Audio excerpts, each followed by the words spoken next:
The wisdom of Solomon, of course, just sounds like a proverbial expression. You know, the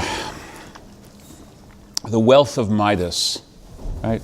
The wisdom of Solomon, the seniority of Methuselah, right? It sounds like that. But the wisdom of Solomon is actually a particular book that is found in what Roman Catholics call the Deuterocanonical and Protestants call the apocryphal collection of books. These are books that were considered part of the sacred canon of Scripture by the early Greek Church, and that ultimately were not accepted as part of the canon of Scripture during the Protestant Reformation, hence the expression apocrypha. Now, some of these books we've seen already. We've already had a look at the book that's called The Wisdom of Ben Sirach, also known as Ecclesiasticus. Today, we're looking at a book which we can identify fairly narrowly in terms of when it was written and something about who wrote it and what are the thumbprints of that time. So we're going to have 2 weeks looking at the Wisdom of Solomon. This week, I will seek to locate the book and give a general introduction to it. Next week, we're going to look at the most influential new idea which is set forth in the Wisdom of Solomon. And that new idea, which is very important for the further development of Judaism and for the entire development of Christianity, is the immortality of the human soul. Once we were working with that doctrine, all the questions that we were looking at in conjunction with the book of Job can be seen in a different framework. The questions, of course, don't go away, but if you reframe an issue, sometimes you can see it very differently. So if we reframe the tribulations of this life, you see, I've already done it, this life. If we reframe it in that fashion, then we are inviting ourselves to consider that the resolution to the problems is to expand the framework. And we'll see when we talk about rabbinic wisdom, how that issue comes out specifically in those terms. So, the Wisdom of Solomon. The work emerges from the Jewish community in Alexandria, Egypt. And I'll be telling you about the Jewish community of Alexandria, which in a sense was like the Jewish community of Istanbul 1,500 years later, or the Jewish community of New York 1,900 years later. Very large, cosmopolitan Jewish community outside the land of Israel. Moreover, it seems to have been composed in the middle decades of the first century of the Christian era. And I'm going to show you how we know that. That's pretty precise dating for a biblical book. Although we have more precise dating when we look at New Testament books. But when we try to tackle problems like when was the book of Job written, or when was the book of Proverbs written, we were lucky if we could say this part seems to have been written in a given century, and that part seems to have been written in a later century. But here we're focused much more tightly onto a matter of a few decades.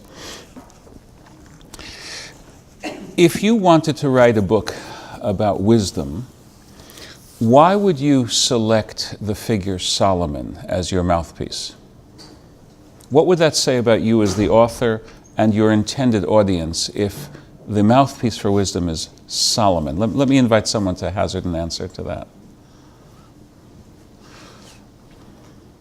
If I were to say, for example, the legislative genius of Solon, you'd know who was in my audience, right? You'd know that my audience were people who were literate in the tradition of Athens. It wouldn't necessarily mean they were Athenians, but they would be people who were influenced by the memory of Athens. So I might be a Hellenistic author. I might, in fact, be a Victorian-era British author, because that was a part of the British Victorian curriculum. But you'd already know something. So following that analogy, what do we know about the audience for a work which is called The Wisdom of Solomon? Jewish. Well, certainly influenced by the Hebrew Bible. And at this age, they would be Jewish. A few centuries later, they might well have been Christian. But at this point, they would have been Jewish. Because, as we remember, we've seen this a couple of times, excuse me, the Book of Kings presents Solomon as the wisest of mortals. We remember that when Solomon was newly seated on his throne, and he went to offer sacrifice to God. By the way, it was a hecatomb, it was an enormous sacrifice. And we say that God appeared to him in a dream and said, "What would you like?" He said, "I'd like wisdom." And God said, well chosen, because now you're going to get everything else you might have asked for using this wisdom. So Solomon, from that point on, became the figure, if you wanted to speak about wisdom. And as we mentioned in the earlier sessions of our semester, it was the intellectual fashion in those days, if you had something important to say and you yourself were not necessarily an important, well-known figure, for you to find an important figure from the biblical tradition as the convenient channel for what you wanted to say. And that's why in this same era you have all sorts of works like the book of Enoch. Enoch is not recorded to have said one word in the book of Genesis, but he must have, right? You know, anyone who lived 365 years must have said something. Although bear in mind that that was short for, for that time span. We have the Testament of Abraham, we have the Testament of the tribes, all these which are not found in the Hebrew Scriptures, but the great worthies of old became the mouthpieces for important statements that people wanted to make. So that's the Wisdom of Solomon. Now, the Wisdom of Solomon is a fairly hefty work. We can see that it fits, it can be divided into three. The first is an appeal to the rulers of the world to seek wisdom. And that is already remarkable. Does Moses appeal to the rulers of the world? Right. Moses has one particular ruler of the world whom he wants to be wise in one way, and that's Pharaoh, most likely Pharaoh Ramesses II, most likely. And Pharaoh resolutely refuses. Does Isaiah or does Jeremiah appeal to the rulers of the world to seek wisdom? Now, you see, the fact that the book is doing so already locates it in the Hellenistic era. Hellenistic era is defined as a time of tremendous cultural contact and cross-fertilization.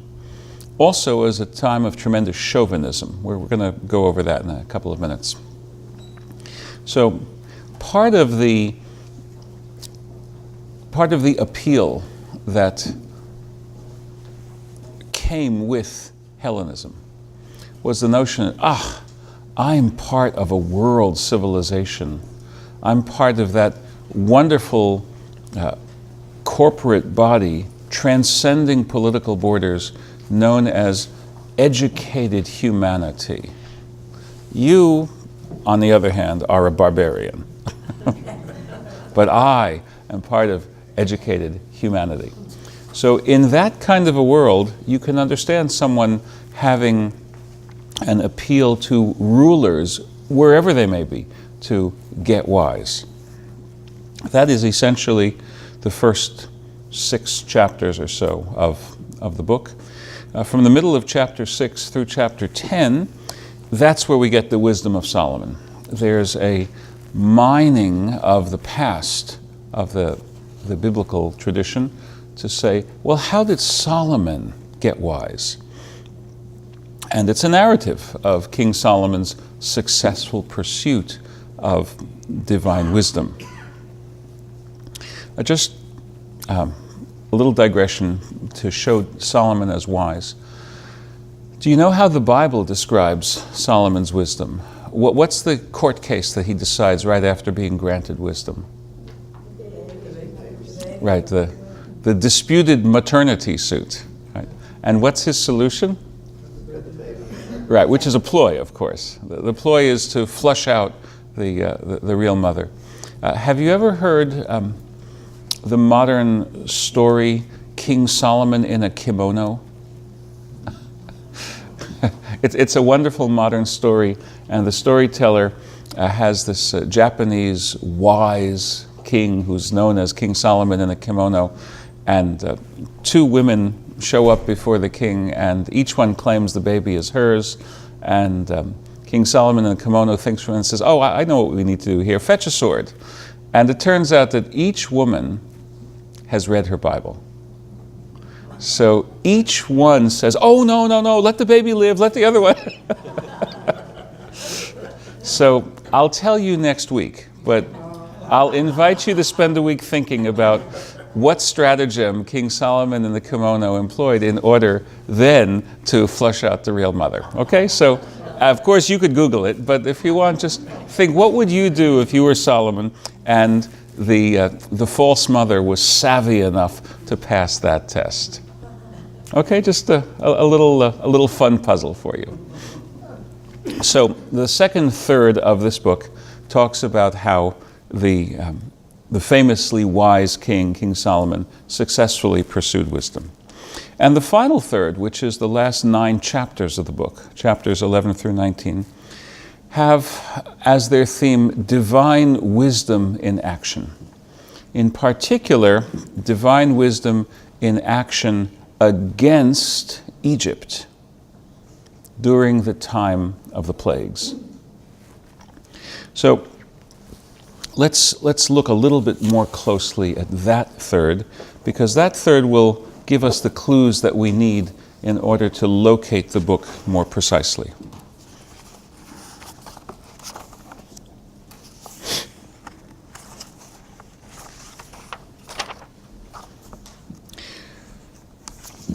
The author has a problem to solve here. I've already alluded to the fact that wisdom is one of the universals in the human spiritual quest. Seeking wisdom seems to run at least tangentially, if not against, seeking the welfare of your nation. Your nation is one subset of humanity. But if God has created us all, if God has created us all using wisdom, his first created, remember Proverbs chapter 8? The Lord made me first of all, and then used wisdom to use the rabbinic expression, the way an architect uses a blueprint, looking at the blueprint and designing the building. If God employs wisdom and then creates all of us, then national boundaries ought not to be so important, because we all share in the divine image. We all share in the, I shouldn't say intelligent design, because that has a particular political nuance, which probably is not where we want to go. But the evidence of having been the work of an intelligent and beneficent creator. So what room is there for one nation versus another? That's a problem that the wisdom authors tend to spend a lot of time on, because it's an inherent tension in their work. And there's no exception here. One strategy, we saw this in the Wisdom of Ben Sira, is to identify wisdom with Torah. And we're going to see in our New Testament studies that there's a similar move. If wisdom is Christ, or if Jesus' teaching is divine wisdom, then you've kind of squared the circle pretty neatly. You've taken the universality and done what is sometimes called a scandal, introduced it into the life of one nation before anybody else's life. So what we have here is an attempt to show how the role of wisdom is generally applicable, but we may exemplify it in the history of one people, the people Israel. So the author starts off, before there's a people Israel, the author starts off with Adam, beginning of chapter 10, and rather quickly, it's only 21 verses, runs through how wisdom has made the difference in terms of people actually being saved from Adam to Moses. And then we get to this third part, which is a whole elaborate comparison. Egypt is punished, and you see that in the 10 plagues. The Israelites are benefited by the very same things with which Egypt is punished. Now, there's a word for this in ethical theory. We call it measure for measure.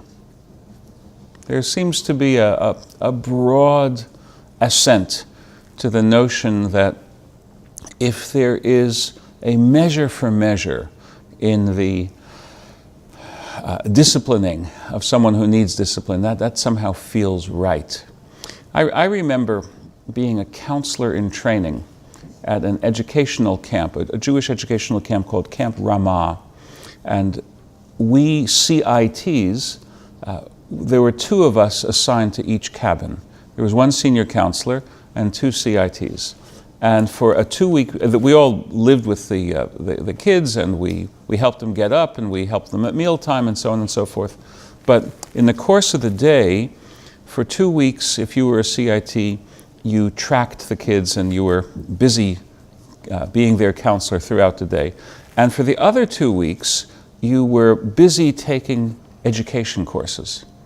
So in the 8-week summer, I had 4 weeks of intensive training in education and 4 weeks of working as a CIT. I was 17 years old, and it was probably the best mini-mester I ever had in terms of learning how to be an educator. And I still remember one of the rabbi's well-chiseled phrases. He said, you must always make the punishment fit the crime.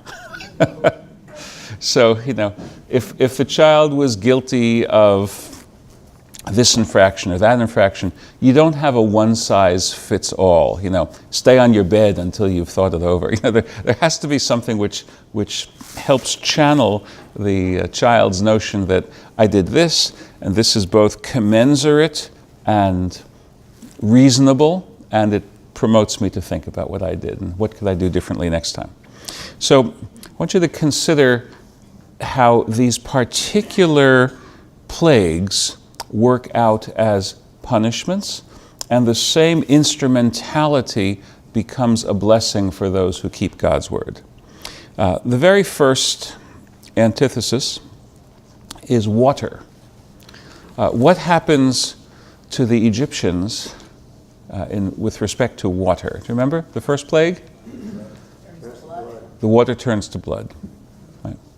By the way, according to Ridley Scott, the movie maker, that's the result of an infestation of crocodiles. Do you remember the Exodus, Gods and Kings?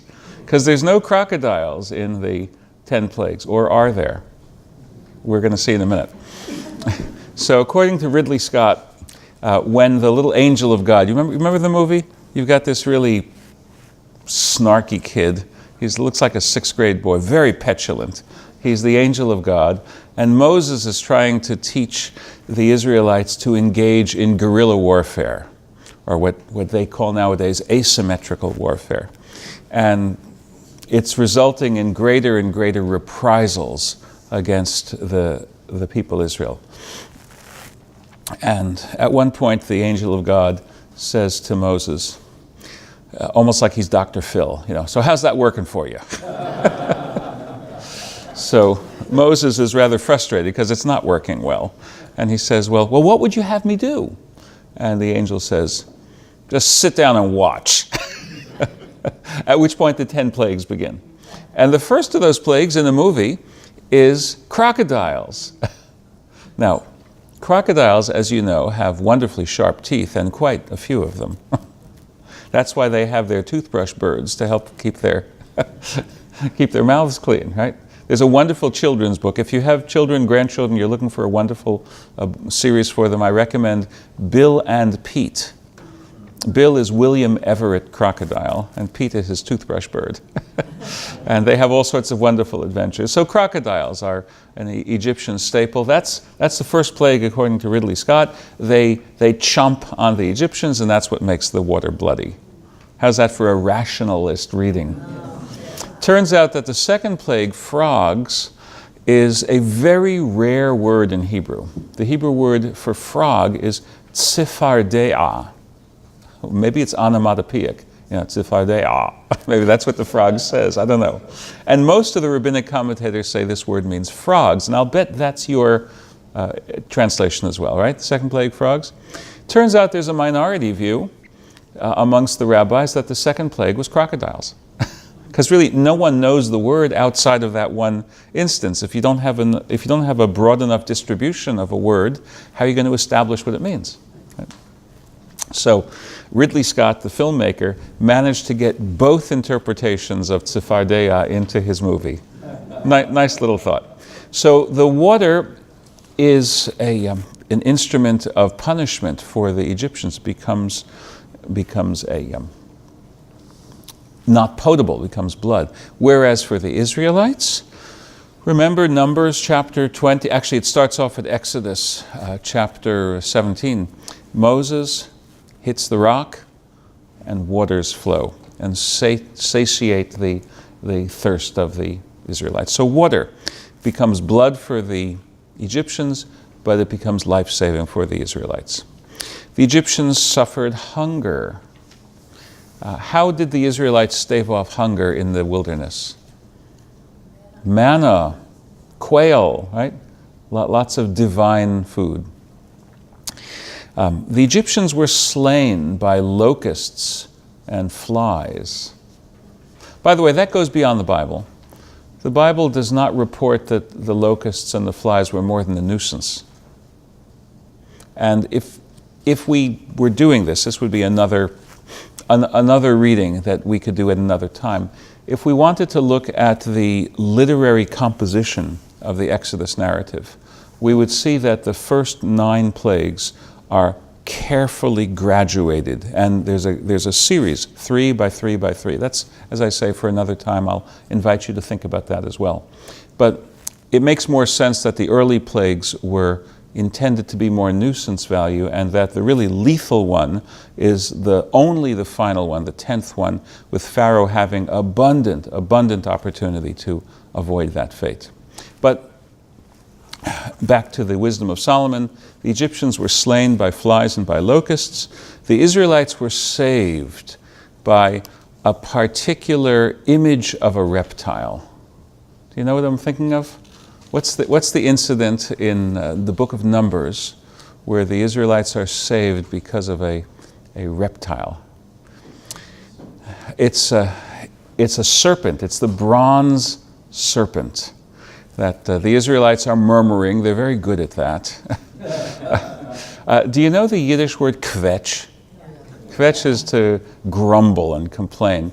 There's a wonderful Sally Field movie about unionizing the textile mills, right? And there's someone who says, Norma Ray, I think, and someone who says to her in Southern Yiddish English, kvetch, kvetch, kvetch, which is delightful because kvetch is there's only one vowel in there, but once you get below a certain point, it becomes two vowels, kvetch. So that's what the Israelites were doing a lot in the wilderness. They were kvetching. And at one point in the book of Numbers, God sends a infestation of serpents to bite them and sure enough, they repented. Go figure. At which point God tells Moses to take a bronze serpent, put it up on a standard, and when they would look at it, they would be healed. The rabbis, by the way, were very troubled by that.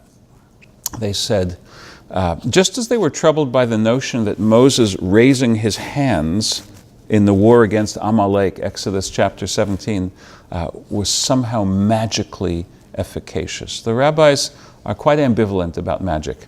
And there's a Mishnah where the rabbis say, did the hands of Moses really do battle? Did the bronze serpent work like magic? Because a large part of rabbinic teaching is that religion does not work like magic. And that's an issue that still has to be taught to people even today. Because magical thinking is, such a natural part of our childhood, and when we regress, that's what we regress to. So the rabbinic answer is, the Israelites are on the ground. They're looking up at the serpent, and really their eyes are up to heaven. Likewise, Moses' hands are up. The Israelites remember there's heaven above us. They repent, and then they succeed. It's a nice rationalization of it. So the Egyptians, locusts and flies, the Israelites saved through the same non-mammalian technique. The Egyptians are plagued by thunderstorms. So what is it? We've already said the answer, coming down from the heavens, which succors the Israelites. The manna. Okay. The Egyptians are, now it's going to get a little bit of a stretch, but in another way it's even nicer. The 9th plague is the plague of what? Darkness. A palpable darkness. It says in the Bible, darkness you could feel. Imagine that moment when you're in Luray Cavern. I'm sure many of us have been to Luray Cavern.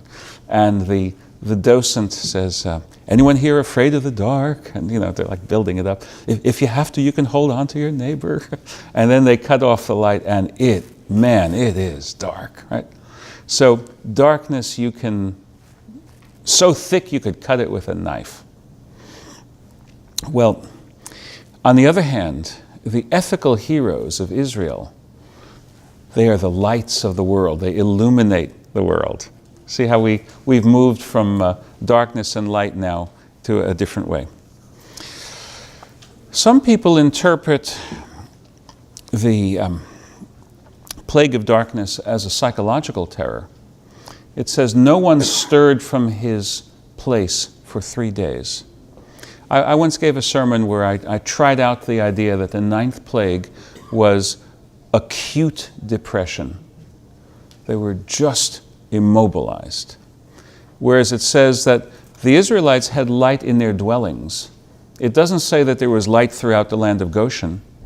So maybe the Israelites were also dealing with the eclipse or the cloud or whatever it was, but not being depressed, they understood how to help each other and also how to engage in self-help. Better to light a light than curse the darkness. Right? So if the world gives you a lot of darkness, and I think it does, I think it still does, what you should do is go out and be a light unto others. That's part of the message here.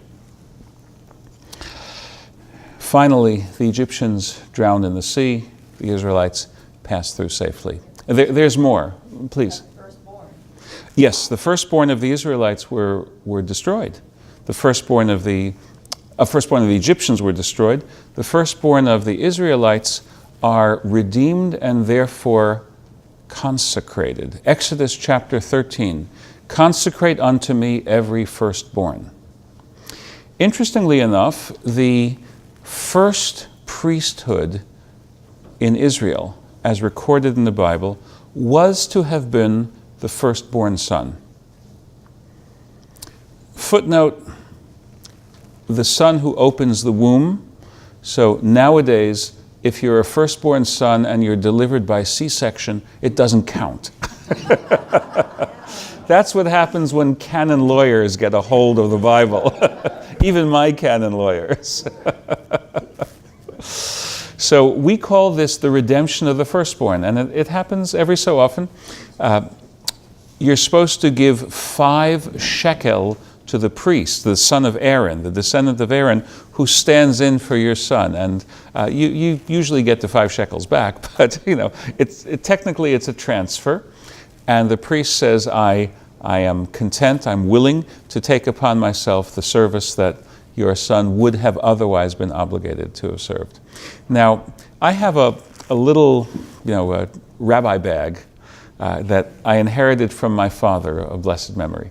And I have 5 Morgan silver dollar coins that he gave me to use at these redemption of the firstborn ceremonies.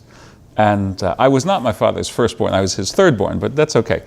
So just the notion of being present and presiding at a life cycle event involving parents and children, and using my own late father's coins that he used for it, it just feels very, very good for me. So these antitheses between the Egyptians and the Israelites are presented in a highly rhetorical fashion. We'd need to be more expert than we will need to be in the rhetorical tradition of Greco-Roman literature to understand the nuances of this, but let's just accept as read that this book is operating at a fairly high level of rhetorical sophistication. This is not, for example, the Koine Greek of the Septuagint translation. This is not, for example, the Greek of Psalms, which doesn't have the alternation of long syllable and short syllable, which is the hallmark of Greek poetry. If you study classical Greek for a while, you see that the Greek of the Bible in Greek is much more I don't want to say pedestrian, but it's intentionally literal, and it sacrifices certain poetic qualities. Not so this book of the Wisdom of Solomon. This is written with an eye to the high standard, the high register of rhetoric as practiced in the Hellenistic centuries. Now, I want to leave some time to talk about how we know that this is a product of the Jewish community of Alexandria. And I'm going to be moving into an unhappy topic. The topic is the history of anti-Semitism in the ancient world. I want to let you know about a very, very fine book. She was a professor at the University of Belfast, E. Mary Smallwood, The Jews Under Roman Rule, published by E.J. Brill in 1976. It's a tome. It's later on, just feel it. It's heavy. If we did this the way Aristophanes tells you to do it, and weigh the books to see their worth. There's a very funny scene in Aristophanes where they're weighing the competing works of philosophy. This would win. So Professor Smallwood teaches us that the community of Alexandria was developed in a major way by the Ptolemaic dynasts who created this Hellenized state in Egypt after the death of Alexander the Great. And they brought in some Jews for merchant purposes and other civic building purposes in that sense. So the Jews of Ptolemaic Alexandria were very much dependent upon royal protection, royal charters, if you will. This foreshadows what happened in Europe at the time of the Carolingians, where kings like Louis the Pious or William the Conqueror would bring Jews in for the purpose of import-export work or commercial development and so on and so forth. And the Jews were not well integrated into the surrounding culture because they were an alien corporation specifically brought in to satisfy royal needs. Now, in medieval Europe, it's complicated by the fact that you have a rival monotheism. In the world of Islam, it's also a rival monotheism. You don't have that problem in Hellenistic Alexandria. Because if there are many gods, then if you're not worshiping mine, it doesn't mean the same thing as if there's one true God and you're missing that boat. That's worse, right? So the religious critique of Jews for having the wrong religion is a harsh and strong critique, and it gets stronger and stronger and harsher throughout the Middle Ages. Something else is going on here in the Hellenistic era. Everybody is bringing a dish to our potluck supper. Everyone's willing to sample everyone else's dish. Only you hold yourself aloof. You with your nut allergy, or your dairy allergy, or your gluten sensitivity, or you're this or you're that. Somehow you're better than all the rest of us. I'm using a silly example, but I just want you to see how the charge of misanthropy emerges from this kind of a situation. I remember, I'm old enough to remember when it was unfashionable to insist that someone not smoke at your desk. My first job after college was in 1977, and asking someone not to smoke at my desk was considered impolite, and I was talked to about that by my supervisor. Right? I tell you, letting someone know that you're a vegetarian is something that's only become understood in recent decades. And I'll tell you my Uncle Louis story. Have I told it to you? Okay. You remember Uncle Louis, may it rest in peace? Wonderful restaurant up at Ward's Corner. I don't eat unkosher meat. I don't eat any meat now. I'm a vegetarian now. But back then I ate kosher meat, but I didn't eat unkosher meat. And it said vegetable soup on the menu. So I asked the waitress if the vegetable soup was vegetarian vegetable soup. I'd been told that there's a southern tradition of having some meat stock with your vegetables. And I was newly arrived, and I didn't know if this soup was truly vegetarian or not. And she didn't know what the word vegetarian was. I should have been alerted. But it was a cold day. I wanted some soup. So I said to her, could you ask the chef, please, if there's any meat in the soup? She's happy to do that. I said, and if there is, no worries, I'll get a salad instead. She goes out, she comes back, she's all smiles. She says, chef says there's no meat at all in the soup. He just put in a ham bone for flavor.